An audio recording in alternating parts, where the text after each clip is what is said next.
교재 101페이지 시편 146편과 147편입니다. 시편 146편부터 150편은 할렐 시편 묶음으로 전체 5권 총 150편으로 구성됩니다.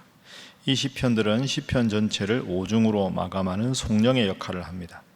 이스라엘을 중심으로 온 땅의 역사와 온 우주를 다스리시는 하나님께서 유일한 창조주이심을 강조하며 그분이 역사의 주관자로서의 위엄과 영광과 구원과 축복에 대하여 찬양합니다. 146편은 자신의 영혼을 향하여 찬양을 명령하며 시작합니다. 평생의 여호와 하나님만을 찬송하며 인간을 의지하지 말며 유한한 인생도 의지하지 말라고 요청합니다. 오히려 정의로 심판하시며 줄인 자에게 먹을 것을 주시는 구원의 하나님께서 영원히 세상을 다스리심을 노래합니다. 147편은 여호와 하나님을 찬양하는 것이 마땅하므로 찬양받기에 합당하신 하나님의 역사와 다스리심을 구체적으로 고백하며 하나님을 찬양하도록 요청합니다. 방금 교재 읽으신 대로 146편부터 150편은 이제 시편의 마지막입니다. 송영은 예배 마지막에 하는 찬양 대 찬양이 송영 아닙니까? 그래서 시편 150편 전체를 마무리하고 하나님께 영광을 돌리는 그런 내용이 오늘 본문입니다. 할렐 시편이라 이렇게 말씀을 방금 교재에 있는데요, 146편부터 150편은 특징이 모든 5장이 할렐루야로 시작하고 할렐루야로 끝납니다. 146편 1절 보십시오. 자, 1절 함께 읽어봅니다. 시작. 할렐루야 내 영혼아 여호와를 찬양하라. 아멘. 자, 마지막 10절 146편 10절 읽습니다. 시작. 시온아 여호와는 영원히 다스리시고 내 하나님은 대대로 통치하시리로다. 할렐루야. 아멘. 그러니까 모든 시편이 할렐루야로 시작하고 할렐루야로 마치는, 그래서 하나님을 찬양합시다, 하나님을 찬양하라, 이렇게 마무리가 되고 있습니다. 시편 기자의 관심이 오직 하나님을 찬양하고 하나님께 영광을 돌리는 데만 집중하고 있다 하는 걸 우리가 볼 수 있지요. 그래서 첫 번째 기도 제목은 늘 나의 관심이 주님께 머무르게 하소서 하는 기도 제목입니다.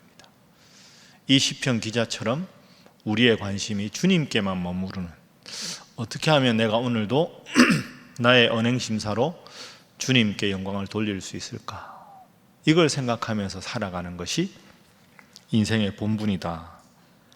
왜 주님을 찬양하며 사는 것이 우리의 관심이 되어야 하는가? 그 근거를 오늘은 본문의 3절 4절 146편 3절 4절 제가 읽어보겠습니다. 귀인들을 의지하지 말며 도울 힘이 없는 인생도 의지하지 말지니 그의 호흡이 끊어지면 흙으로 돌아가서 그날에 그의 생각이 소멸하리로다.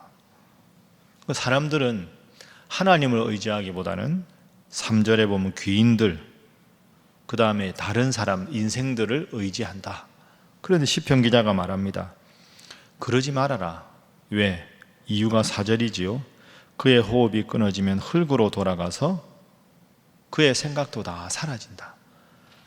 귀한 사람, 권세 있는 사람이라고 사람 의지하지 말아라. 이게 이제 시편 끝 무렵에 우리에게 주는 인생의 교훈입니다. 왜? 영원하지 않으니까. 그의 호흡이 끊어지는 날이 온다. 여러분, 사람은 다 죽습니다. 내 주위에 나를 도와주는 아주 힘 있는 권력자가 있다고 해서 그 사람은 영원히 나를 도와줄 것이다 하고 생각을 해도 그렇지가 않다는 거죠. 사람은 다 죽습니다.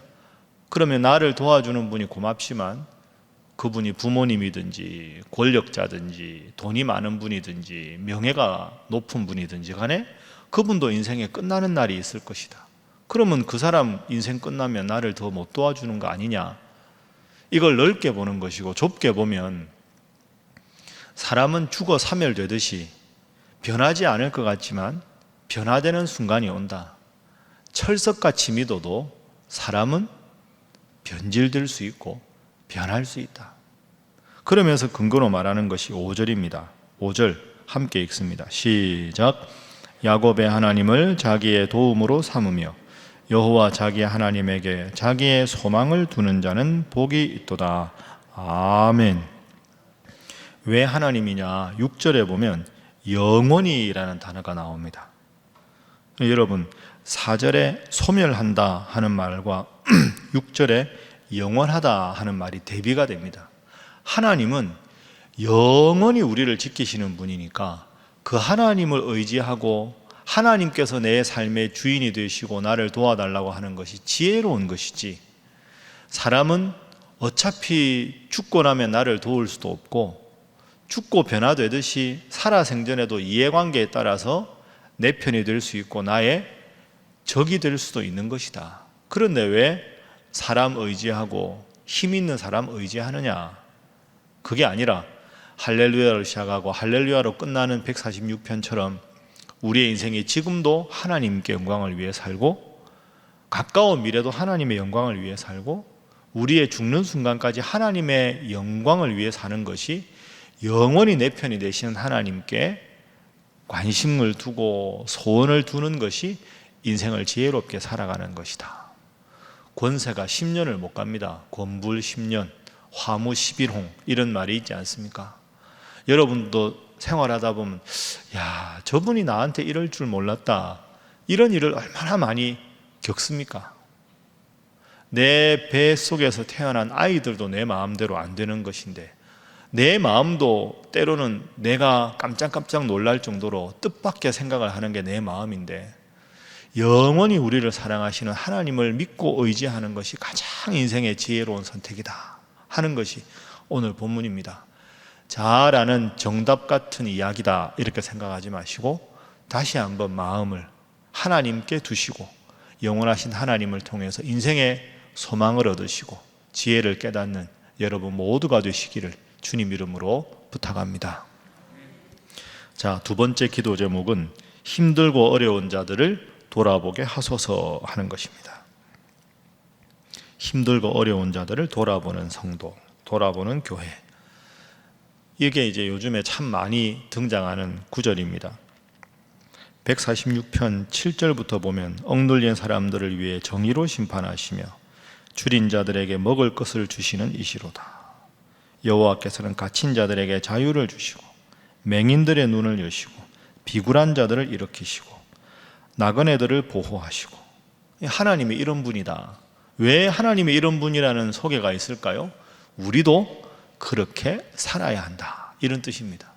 그러니까 나보다 어려운 형편에 있는 분들, 지금 코로나 때문에 예배당에 오고 싶어도 못 오는 분들, 거동이 불편한 분들, 여러분 남녀 선교에 함께 신앙생활 하다가 신앙이 식어지신 분들, 그런 분들을 위해서 새벽에 기도하고 그분들에게 전화로 문자라도 보내고 전화 신방이라 하는 게 얼마나 그게 기쁜 일이겠습니까?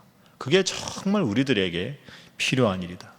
힘들고 어려운 자들을 돌보면 이게 억지로 하는 게 아니라, 그러면 내가 가진 건강이, 내가 가진 젊음이 얼마나 감사한 일인가, 스스로 더 감사의 조건을 찾습니다.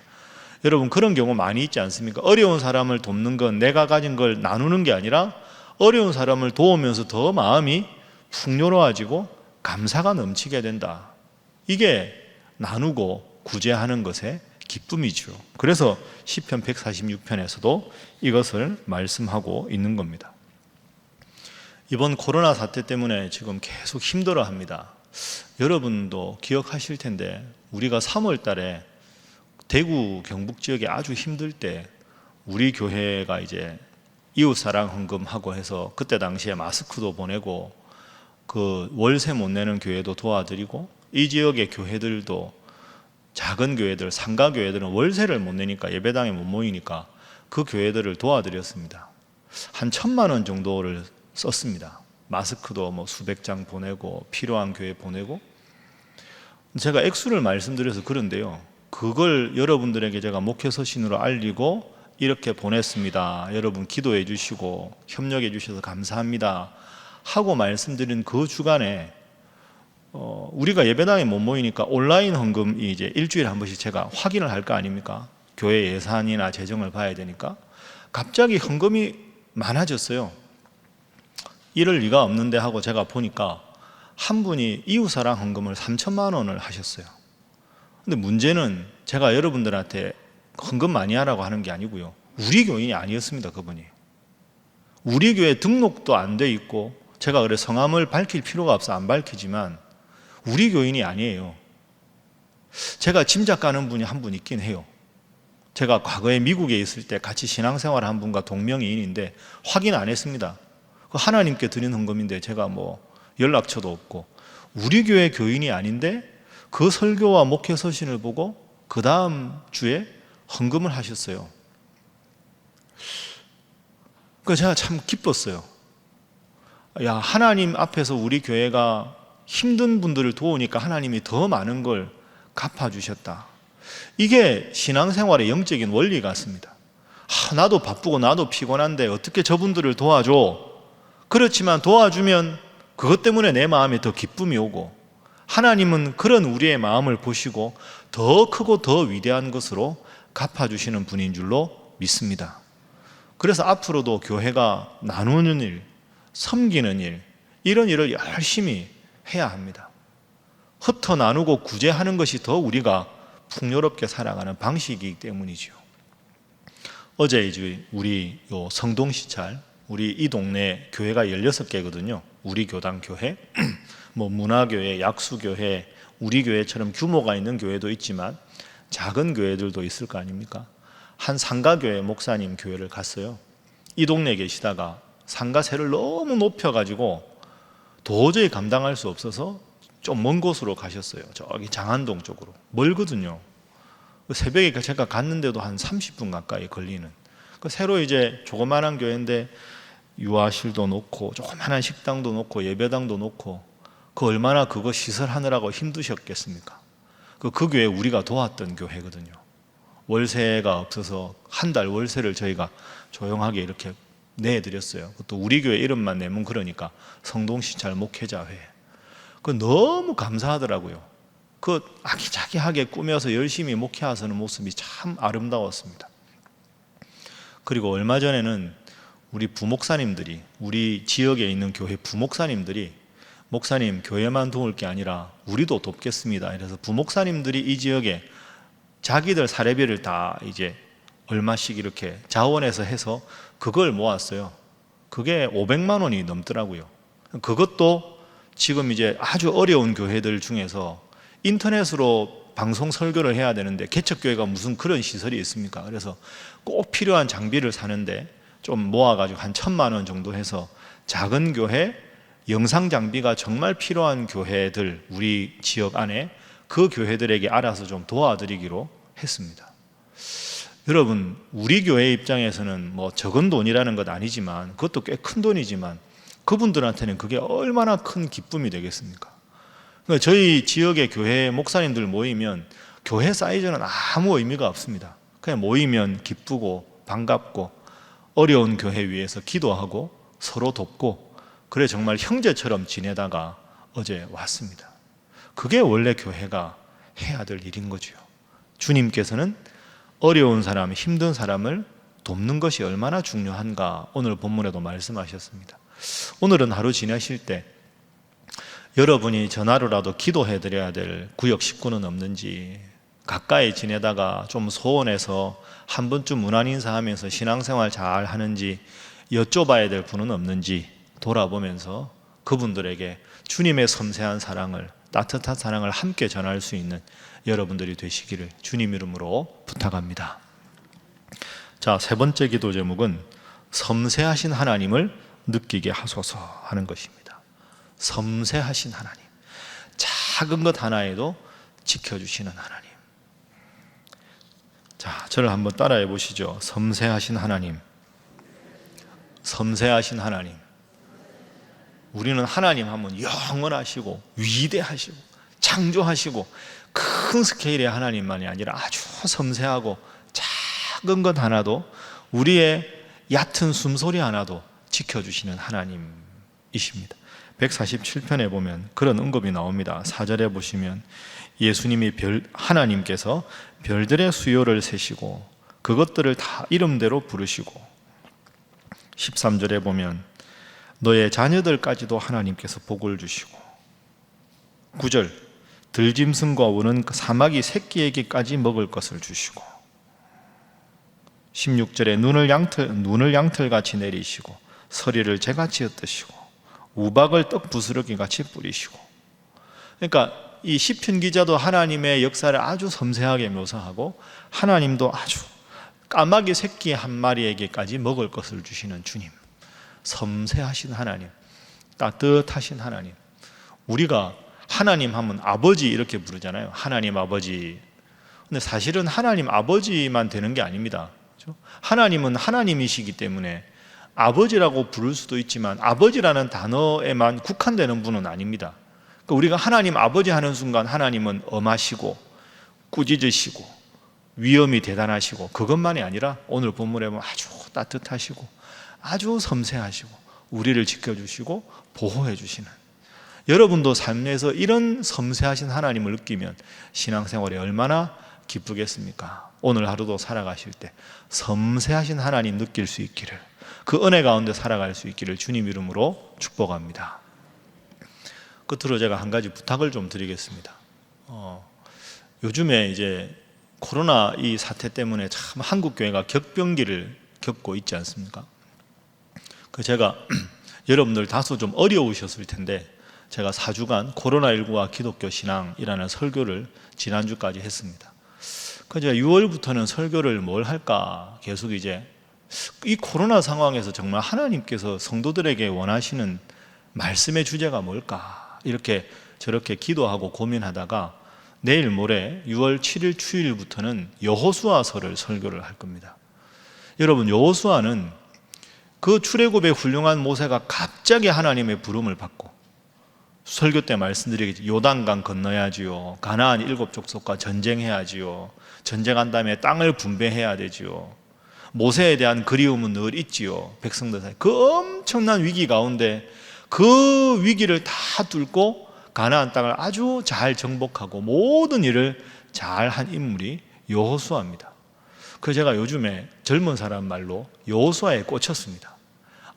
지금 이런 코로나 어려운 상황에서 어떻게 될지도 모르고 마음은 불안하고 답답하고 잘 됐으면 좋겠다는 마음은 있는데 뭘 해야 될지 모르는데, 이 상황에서 하나님께서 제일 우리 성도들에게 필요한 게 여호수아가 이 위기를 어떻게 극복해서 하나님의 뜻을 이루어가는지, 그걸 말씀을 전해야 되겠다 해서 지금 10번의 설교를 이제 주제를 잡고 이번 주일날 여러분 주보에다가 여호수아 시리즈를 어떻게 설교할지 여러분들에게 말씀을 드릴 겁니다. 목사는 설교가 생명입니다. 그 설교 준비하는 게 부담입니다. 그렇지만 영광스러운 부담이지요. 기쁘게 감당해야 되는 영광스러운 부담입니다. 그런데 제가 이번에 여호수아 설교를 준비하면서는 더 많이 기쁘고 설레고 행복합니다. 이야, 우리 하나님께서 이 10번의 설교를 통해서 제가 하는 게 아니라 하나님께서 정말 이 어려운 상황에 있는 성도들에게 정말 힘을 주시고 승리를 주시고 여호수아를 통해 역사하셨던 3500년 전의 하나님이 오늘 우리 신일교회를 통해서 역사하실 것이라는 분명한 확신이 있기 때문입니다. 여러분들도 앞으로 여호수아 설교를 쭉 들으면서 하나님께서 이 말씀을 통해서 어떻게 우리 교회를 이끌어 가시고 여러분의 인생을 어떻게 이끌어 가시는가 기도하는 마음으로, 또 제가 앞으로 설교 준비하는 동안 하나님께서 주시는 말씀을 잘 전할 수 있도록 기도도 해주셔서 정말로 여러분의 인생에서 여호수아의 하나님이 여러분의 하나님이 되는 귀한 은혜가 있기를 주님 이름으로 축복합니다. 함께 기도하겠습니다. 하나님, 늘 우리의 관심이 주님께 머물게 하시고 힘들고 어려운 자들을 돌보는 우리 성도들, 우리 신일교회 되게 하시고 섬세하게 살피시는 하나님을 늘 느끼며 살아가게 하여 주옵소서. 위에서 기도하시고 코로나19의 종식을 위해서, 또 내일이 현충일입니다. 6월이 호국 보훈의 달이지요. 특별히 제가 따로 말씀드리지 않아도 하나님 이 나라를 지켜주시고 한국교회를 지켜주셔서 이 어려운 상황 속에서도 이 나라가 굳건히 서게 하시고 한국교회가 다시 한번 이 나라의 희망의 등불이 되게 하여 주옵소서. 다 함께 주님 앞에 기도하겠습니다. 주여 믿습니다. 주여 믿습니다. 주여 믿습니다.